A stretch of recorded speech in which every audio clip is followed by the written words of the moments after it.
kualitas demokrasi kita menurun. Saya rasa kualitas demokrasi kita itu tidak menurun. Tetapi orang-orang yang tidak komit pada demokrasi sekarang lebih berani untuk mengungkapkan pikirannya. Saya ulang, mereka yang tidak komit dengan prinsip demokrasi sekarang lebih berani mengungkapkan pikirannya. Karena itu kita yang komit dengan demokrasi harus lebih kuat lagi mengungkapkan pikiran kita. Kita tidak pernah membayangkan ada petinggi menyatakan mari kita ubah konstitusi. Tidak pernah membayangkan. Kalaupun ada itu pertemuan ruang-ruang tertutup, bukan? Tapi di ruang terbuka mengatakan itu tidak pernah terbayang. Kok ada orang yang berada dalam posisi kunci nih, Menko, mengatakan merubah konstitusi dengan jumlah orang berapa banyak yang mau mendukung. Ini adalah bukan menurun kualitas demokrasi kita tidak turun. Hanya orang-orang yang tidak komit pada demokrasi itu makin berani mengungkapkan pikirannya secara terbuka. Tidak tabu. Ini yang harus di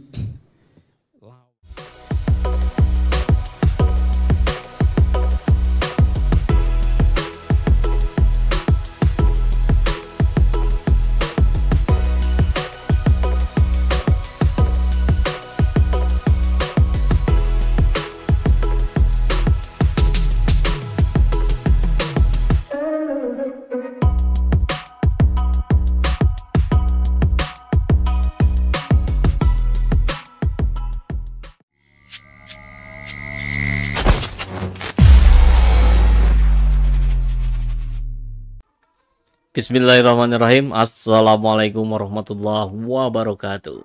Semangat perubahan, salam kedaulatan rakyat.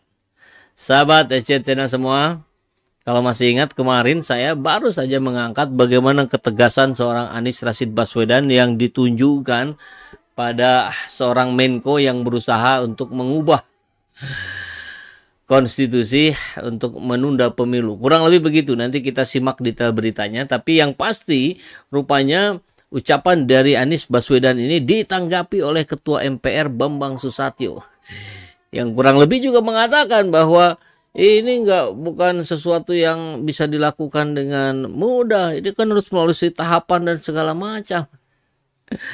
Padahal Bambang Susatyo sendirilah yang tempo hari mengusulkan untuk tunda pemilu. Ya, kalau mau kita sebut satu persatu banyak kan, bukan hanya Bambang Susatyo. Kemudian kemudian LBP saya kira berapa kali juga kita dengar. Lanyala Mataliti, Ketua DPD. Lengkap ini ya, Ketua MPR, Ketua DPD. Kemudian Muhaimin Iskandar, Erlangga Hartanto, Zulhas. Siapa lagi? Pengamat politik Kodari. Itu orang, masih ada beberapa yang saya lupa juga namanya. Ini luar biasa ya. Ada yang lempar batu sembunyi tangan, sampai tangannya sendiri nggak tahu ada di mana sekarang. Karena saking luar biasanya disembunyikan. Nah, inilah cara-cara, upaya-upaya yang saya kira tetap sama dengan yang terjadi selama ini. Upaya untuk menjegal Anies, upaya untuk mendiskreditkan Anies. Tapi ingat, rakyat sudah pintar hari ini. Anies sebut ada Menko ingin ubah konstitusi. Titik 2, ini harus dilawan. Dan kita apresiasi apa yang disampaikan oleh Pak Anies. Dan kita siap untuk melawan dan sudah melawan. Bakal calon presiden Anies Baswedan mengatakan ada Menteri Koordinator Menko yang ingin mengubah konstitusi Indonesia. Ini disampaikan dalam acara silaturahmi dan dialog kebangsaan tokoh kami yang dilaksanakan Kamis kemarin ya. Ini kurang lebih kalimatnya nih ya.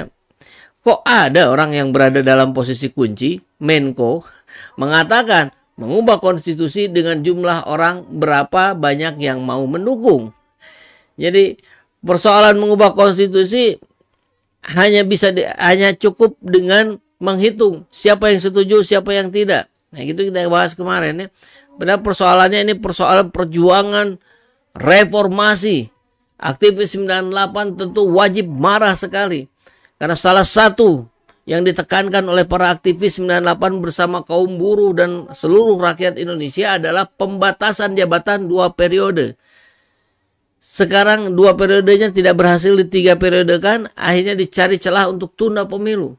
Ini sudah cukup lah. Kita sudah melihat upaya-upaya itu termasuk dari Anda sendiri, Bambang Susatyo gitu. Nah, sekarang ini respon dari Bambang Susatyo. Bambang Susatyo sentil Anies Baswedan, ubah konstitusi, kewenangan MPR. Memang kewenangan MPR, tapi dari mana itu munculnya? Kan dari desakan publik. Sekarang publik, para tokoh-tokohnya kemudian menggaungkan usul-usulan itu. Harapannya barangkali itu didorong oleh publik, kan gitu, oleh rakyat. Sehingga MPR akan merasa mendapat legitimasi untuk melakukan itu. Tapi kan rupanya tidak ya. Kita lihat. Bakal calon presiden yang didukung oleh 3 partai. Nah, kemudian Bambang Susatyo berespon bahwa mengubah konstitusi adalah kewenangan MPR. Hal itu juga bukanlah persoalan mudah untuk direalisasikan. Kalau itu kesadaran Anda, kenapa tempo hari Anda menyarankan juga tunda pemilu? Mengubah konstitusi adalah kewenangan MPR dan dilakukan secara mekanisme yang sudah diatur dalam konstitusi itu sendiri. Pelaksanaan amandemen UU 45 bukanlah persoalan mudah. Kalau begitu, kenapa Anda tidak berespon ketika LBP menyatakan ini? Kenapa Anda tidak berespon ketika Lanyala, Muhaimin Iskandar, Zulkifli Hasan?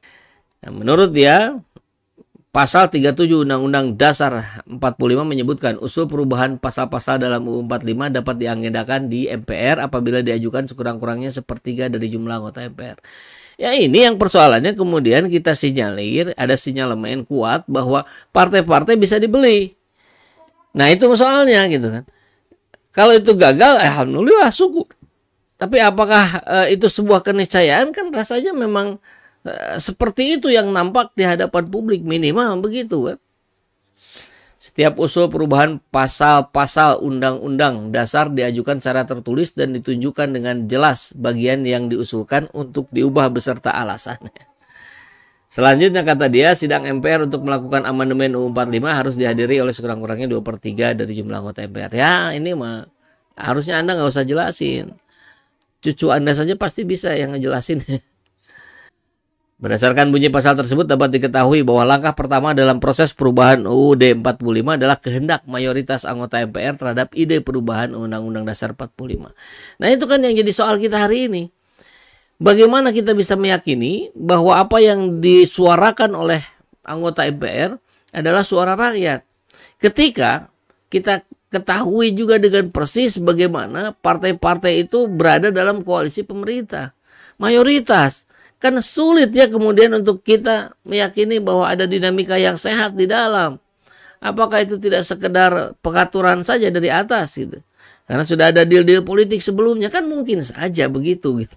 Ini diskusi ala rakyat, ini mimbar bebas, silakan semua boleh masuk, semua boleh berpendapat. Karena inilah bentuk dari kedaulatan rakyat yang bisa kita rasakan hari ini. Assalamualaikum warahmatullahi wabarakatuh. Semangat perubahan. Salam kedaulatan rakyat.